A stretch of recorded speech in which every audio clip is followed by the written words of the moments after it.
Many talented women emerged during the Republic of China period, among which Lu Bicheng, XiaoHong, Shi Pingmei, and Eileen Chang are known as the four talented women of the Republic of China.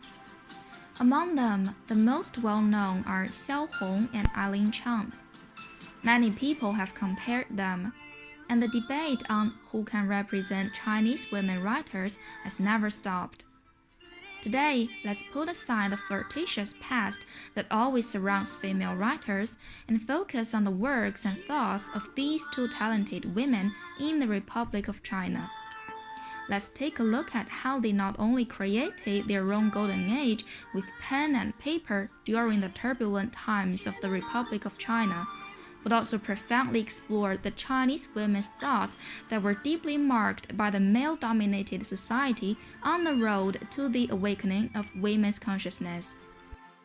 In 1942, when XiaoHong died in Hong Kong at the age of 31, Eileen Chang, who was studying at the University of Hong Kong, experienced her first test of life and death in the midst of war and realized that if you want to do something, you should do it right away. Maybe it will be too late. She returned to Shanghai and began her writing career.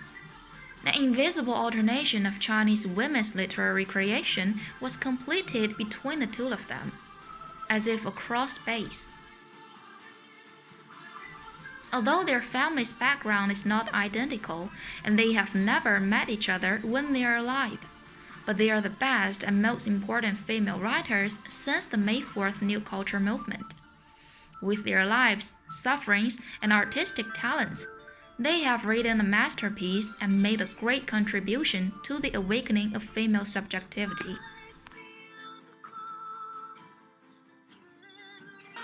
The New Culture movement, also known as May 4th movement, was an ideological liberation movement against feudalism, initiated by some advanced intellectuals in China in the early 20th century.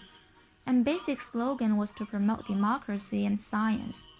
The advocates of the New Culture movement used evolutionary views and the idea of emancipation of individuality as their main weapons, fiercely attacked the sages of the past represented by Confucius, and vigorously advocated new morality and opposed old morality, new literature and opposed the literary language.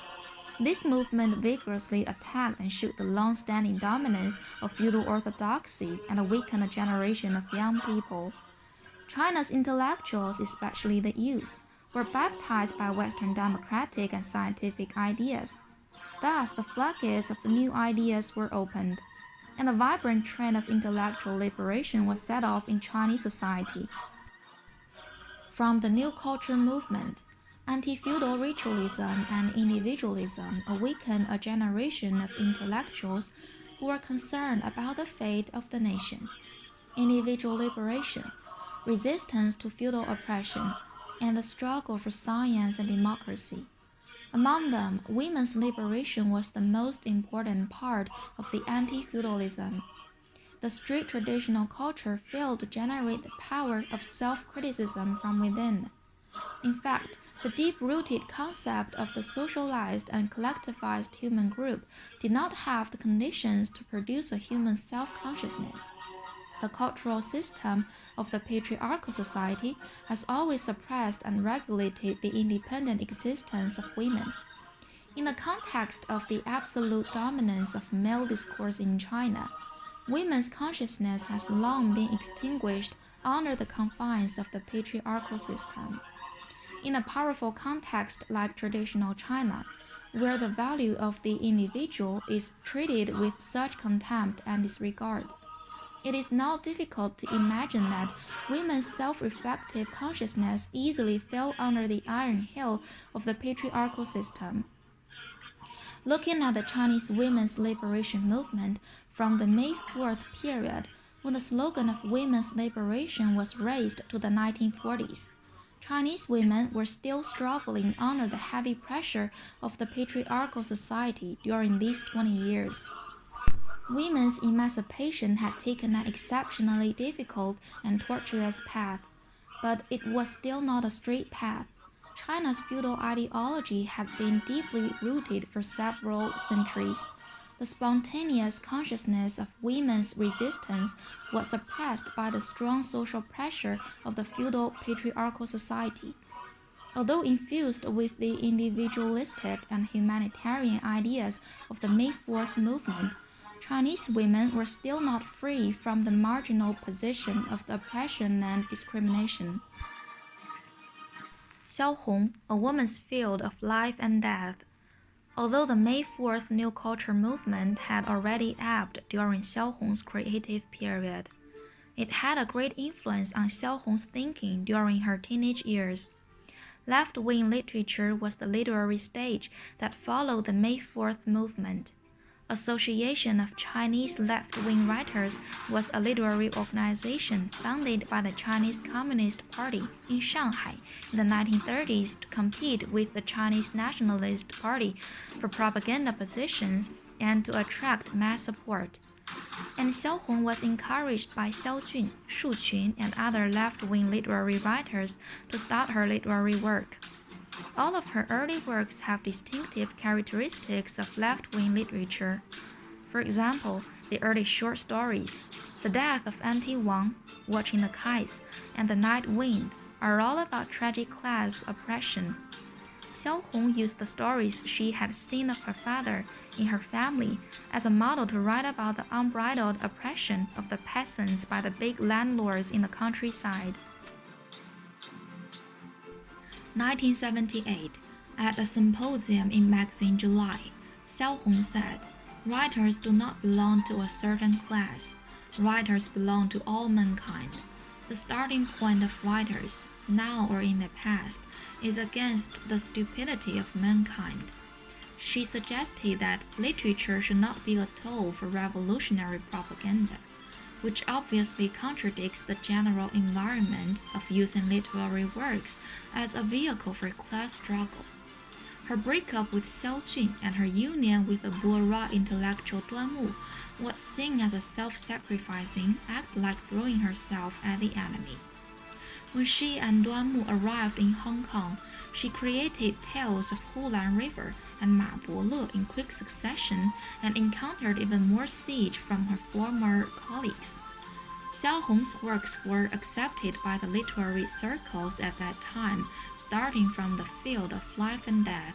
But from this time onwards, she drifted away from the mainstream literary trend and began to speak personal discourse, which led to the later works such as Tales of Hulan River, March in a Small Town, and Ma Bole. Writer Mao Dun once commented on Tales of Hulan River. The author writes about the dreamlike lives of these characters to give people the impression that, in addition to being foolish and conservative, these characters also live a life of leisure and self-indulgence. This narrative poem, a colorful painting of the terror, a poignant ballad, seems so out of place in a literature of anti-Japanese salvation. But is it true that XiaoHong has regressed in her thinking, as criticized by her left-wing colleagues?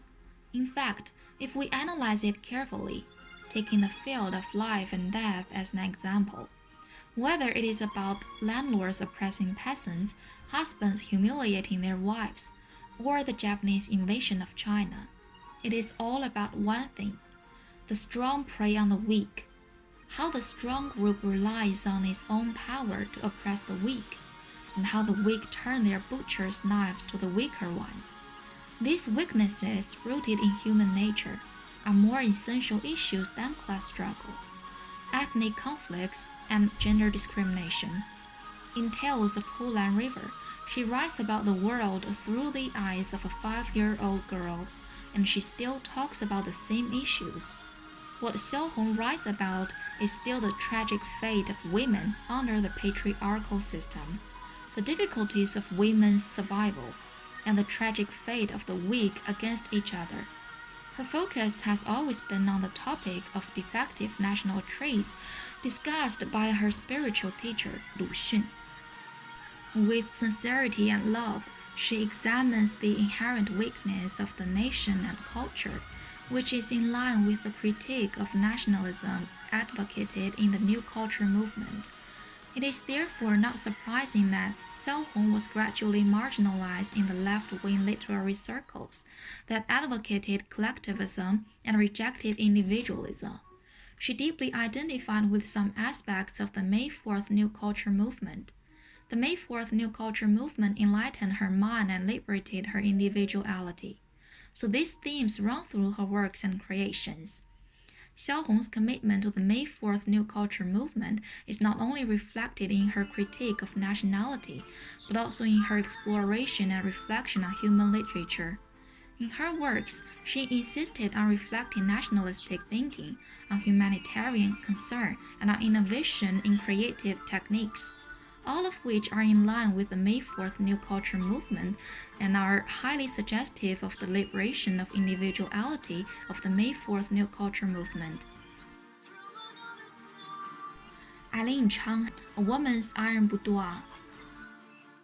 If XiaoHong drifted away from the leftist writers' community, then Eileen Chang went against the mainstream literary circle from the very beginning of her creation. Although Eileen had no mentorship with Lu Xun, Eileen's inheritance of Lu Xun's critique of nationalism was not as obvious as XiaoHong's. Eileen's critique of nationalism, her revelation of women's sense of slavery, and her understanding and imitation of the human condition are almost as profound as Lu Xun's. Her writings are never tightly focused on the nationalism. Her writing has never followed the trend of the times in propagating ideas, but has always focused on the iron boudoir that imprisons and destroys women's lives. Lu Xun wrote in the preface of Call to Arms, "If an iron house which has no windows is hard to break, there are many sleeping people inside, and soon they will all die of suffocation." Here the concept of iron house is a figurative expression of the living condition of Chinese people under the oppression of feudal rituals. Eileen Chang's iron boudoir refers to the woman's confinement in the low space of family life in the male-dominated society, which is to the traditional culture's limitation of women's role. The women in Eileen Chang's novel are rooted in the boudoir and want to get rid of them, but they are forced by the powerful force of the male society and the disease of their own slave consciousness. So they have to resign themselves to the family. The stifling and depressing iron boudoir is similar to the iron house, but the space is narrower. It is a closed space for women's survival in a patriarchal society, signifying that women are not only oppressed by society, but also slaves of men. In the concept of the iron house, traditional patriarchal women are confined to the margins of society.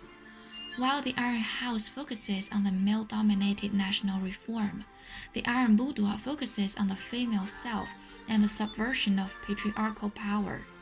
It is just as difficult for women to break out of the boudoir as it is for the nation to break out of the iron house. Lu Xun's Cry in the Iron House is concerned with the entire human existence, the slavery of human nature. Eileen further explores the psychological aspects of women's slavery, focusing on the revelation of women's slavery, and adds the history of female slavery to the history of modern literature, so that the history of Chinese slavery can be presented more completely. Eileen's attitude toward politics was indifferent. In order to welcome the new China, she wrote 18 Springs. The overall tone of this novel is the same as that of her previous works. The only difference is the abrupt ending. Several protagonists who are in love but fight like cats and dogs all the time are actively involved in the revolutionary work in the Northeast with the arrival of the new society. And immediately after she left for the United States, she censored 18 Springs into half a lifelong romance, changing the end of the story back to the tragedy she was best known for. The pains of her early childhood and unrequited love in her adulthood have given Eileen a persistent sense of desolation about love, marriage, and life. Therefore, she is different from XiaoHong, who cried, "My flesh vanished first, unwilling, unwilling." She is talking about her unwillingness to suffer as a woman. It can be seen that life is miserable. But XiaoHong still has many unfinished articles and many unfinished missions in her heart, and she was full of thirst for life. But in Eileen's works, there is no such soaring vitality, only an inexhaustible bleakness. In the repeated analysis based on her own experience, she is not able to find a good way out for her protagonists. In the end, all that remains is the helplessness and emptiness wrapped in a delicate veneer. Eileen combining with the mainstream ideology stems from this, a despairing attitude towards everything. No matter what kind of doctrine it is, it cannot fill the lack of humanity in her view. She takes the overhead view on humanity and human culture and laments the ignorance of mankind and feels the bleakness of life. Many people compare XiaoHong with Eileen Chang, and the discussion of who represents Chinese women's literature better has been going on for a long time. But in my opinion, this is a false proposition. Many people who label XiaoHong as a left-wing writer without knowing her in depth can easily put her in opposition to Chang Eileen. But in fact, a careful analysis will reveal that the two of them are on the same path. XiaoHong and Eileen Chang, whose literary styles are very different from each other, actually both use their own painful experiences to cry out and thoroughly structure the dark history of women. They are both rebels of mainstream male literature and pioneers of mainstream female literature. Only XiaoHong is struggling between life and death, and her rebellion carries the helplessness and despair of the tragic fate of women at the bottom. Chang Eileen, on the other hand, is caught up in the struggle with her soul, a battle against the old and new civilizations that squeeze the alienated female soul. She opens up a new path in her reflection and criticism on the defects of women's personality and their sense of servility. But this path has not been cleared by many obstacles so far.